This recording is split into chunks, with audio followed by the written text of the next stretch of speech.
Bonjour, je suis ravi de vous retrouver sur l'Argus.fr pour vous faire découvrir la Mégane E-Tech électrique, la nouvelle compacte 100% électrique de Renault, un modèle qui vient compléter la gamme Mégane existant déjà au catalogue. Cette Mégane E-Tech reprend le style du show-car e-Vision présenté fin 2020. C'est un crossover, il mélange les genres. Vous avez un petit peu de SUV avec des protections sur les bas de caisse, sur les passages de roues, ce qui donne l'impression que la voiture est un petit peu plus haute qu'elle ne l'est. Elle reprend également des éléments de coupé avec cette ligne de pavillon fuyante, cette poignée de portière dissimulée, ses voies élargies, et le tout dans des dimensions très compactes. Elle ne fait que 4,21 m de longueur, 1,78 m de largeur et surtout 1,50 m de hauteur. Cette Mégane E-Tech mélange des galbes généreux, notamment sur la partie arrière. Ce sont des éléments qu'aime beaucoup Renault, avec des lignes plus tendues, des lignes plus incisives qu'on retrouve notamment dans le traitement des optiques, aussi bien à l'avant qu'à l'arrière.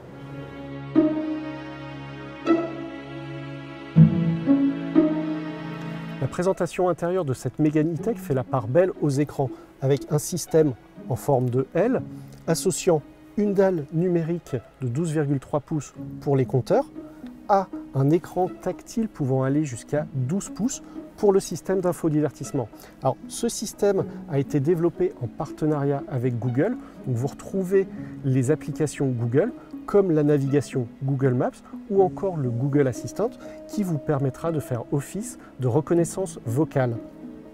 Vous aurez remarqué que la commande du levier de vitesse, on va l'appeler comme ça, a été déplacé auprès du volant, ainsi que le bouton Multisense très connu chez Renault, ce qui permet de dégager un vaste espace de rangement entre les deux sièges passagers.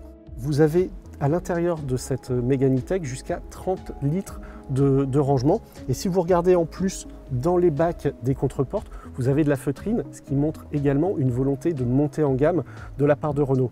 À cela s'ajoute un coffre d'un volume de 440 litres. Revenons à ce volant et vous vous demandez peut-être pourquoi il y a des palettes derrière ce volant. C'est pour la régénération de l'énergie au freinage. Vous pouvez ainsi moduler selon 4 modes votre régénération. D'un côté vous montez, de l'autre vous descendez. Cette Mégane E-Tech dispose de nombreuses aides à la conduite. Vous avez désormais un stationnement 100% automatique. Vous avez bien sûr les alertes d'angle mort. Le régulateur adaptatif est désormais plus intelligent. Il intègre la cartographie. Il sait où sont les ronds-points et ralentit à l'approche des ronds-points. Et vous disposez également d'une caméra de rétrovision. Dès que vous enclenchez cette manette, vous déclenchez la caméra qui se trouve dissimulée derrière la lunette arrière et qui vous donne un autre angle de vision. À l'arrière de cette Mégane E-Tech, l'habitabilité est très bonne. Avec 2,70 m d'empattement, on dispose d'une belle aisance au niveau des jambes.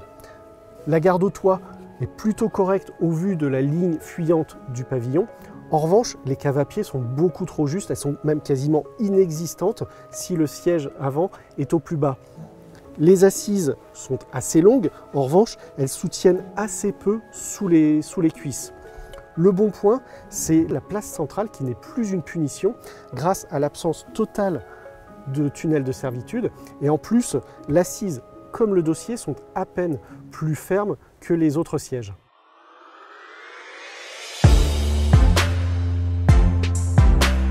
Vous ne rêvez pas, il s'agit bel et bien d'un coq, l'emblème de la France.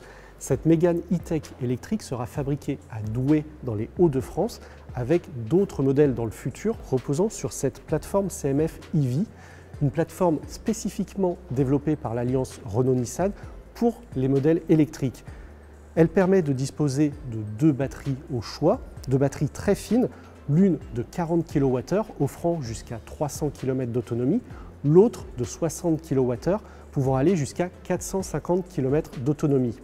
Elles alimentent 2 moteurs électriques au choix, toujours placés à l'avant. L'un affiche 130 chevaux, le second affiche 218 chevaux. Ces batteries peuvent se brancher sur une prise rapide jusqu'à 130 kW, ce qui permet de gagner 195 km d'autonomie en 30 minutes. La version d'entrée de gamme de cette Mégane E-Tech électrique, avec la petite batterie de 40 kWh, est estimée aux alentours de 34 000 €, soit à peine plus cher qu'une Zoé. Les commandes seront ouvertes en janvier 2022 et les premières livraisons sont attendues pour mars suivant. Sur ce, je vous dis à très bientôt sur l'Argus.fr.